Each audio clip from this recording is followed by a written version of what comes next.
Hello guys, this is Abhay Agarwal.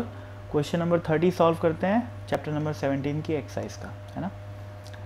तो एक simple YDSE experiment दिया हुआ है अपने को, YDSE दिया हुआ है जिसमें ये वैल्यू अपने को D दी हुई है, यानी कि डिस्टेंस बिटवीन द स्लिट्स, और स्लिट्स और स्क्रीन के बीच की डिस्टेंस कैपिटल D दी हुई है, और जो लाइट यूज़ की जा रही है उसकी वेवलेंथ लैम्डा दी हुई है। ठीक है, अब क्वेश्चन में पूछा है कि find the distance from the central point where the intensity falls to half the maximum. तो सेंट्रल मैक्सिमा पे इंटेंसिटी होती है 4i, तो मान लेते हैं कि इस पॉइंट पे जो इंटेंसिटी है वो हो गई 2i। हाफ द मैक्सिमम मतलब क्या हुआ 4i। और सेकेंड पार्ट में पूछा है 1/4 ऑफ द मैक्सिमम, तो मान लेते हैं वो यहाँ पर हो रहा है। इस पॉइंट को P नाम दे देते हैं, इस पॉइंट को Q नाम दे देते हैं, इस पॉइंट को C नाम दे देते हैं। ठीक है, यहाँ पर इंटेंसिटी आई। तो बेसिकली अपने को इस PC की वैल्यू पूछा हुआ है, उसको मैं y1 बोल लेता हूँ, और अपने को इस CQ की वैल्यू पूछा है जिसको मैं y2 बोल लेता हूँ।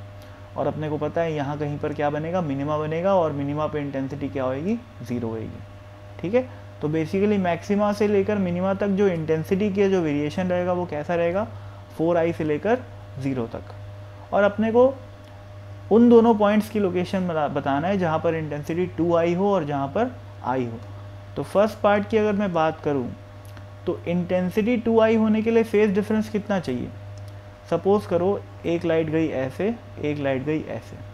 ठीक है, तो इन दोनों रेस के बीच का फेज डिफरेंस मैं मान लेता हूँ डेल्टा फाई है ना भाई। तो मैं क्या लिखूँगा, 2i is equal to 4i cos square delta phi by 2। ये स्टैंडर्ड फॉर्मूला होता है।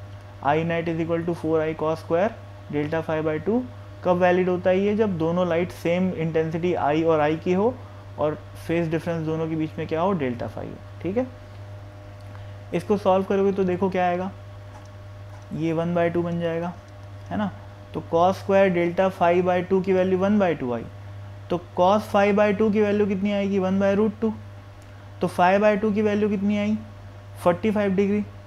तो डेल्टा फाई और फाई एक ही है ना। फिर से बोलता हूँ, 1/2 आया, cos square delta phi by 2 की वैल्यू 1/2, तो डेल्टा फाई बाय 2 की वैल्यू 45 डिग्री। तो डेल्टा फाई की वैल्यू कितनी हुई, 90 डिग्री हुई, है ना भाई। तो चाहो तो आराम से सोच लेना मैं क्या बोला हूँ, डेल्टा फाई बाय की वैल्यू 90 डिग्री हो गई, यानी कि π/2 हो गई। ठीक, अब सोचो एक और फॉर्मूला आपको पता होना चाहिए इस केस में। देखो कुछ फॉर्मूले बेसिक्स होते हैं, वो बेसिक होते हैं, वो आपको याद होने चाहिए। किसी भी डिस्टेंस y, किसी भी पॉइंट P पे जिसकी सेंट्रल मैक्सिमा से दूरी y1 है, उस पॉइंट पे ये जो दोनों रे इंटरफेयर कर रही हैं उनके बीच का जो पाथ डिफरेंस होता है वो दिया जाता है y1 इंटू d/d से। ठीक है ना, फिर से बोल रहा हूँ, किसी भी पॉइंट P पे जहाँ पर सेंट्रल से दूरी y1 है, उस पॉइंट पे आने वाली दोनों रेस के बीच का पाथ डिफरेंस होता है y1 इंटू d/d। ठीक, तो फेज डिफरेंस कितना हो जाएगा, पाथ डिफरेंस इंटू 2π/λ। ये क्या है, वेव नंबर है। ठीक है ना, जिसको अपन k भी बोलते हैं। ठीक, अब ये किसके बराबर होना चाहिए, π/2 के बराबर होना चाहिए, तभी जाके इंटेंसिटी इस पॉइंट पे कितनी हो जाएगी, 2 हो जाएगी, है ना।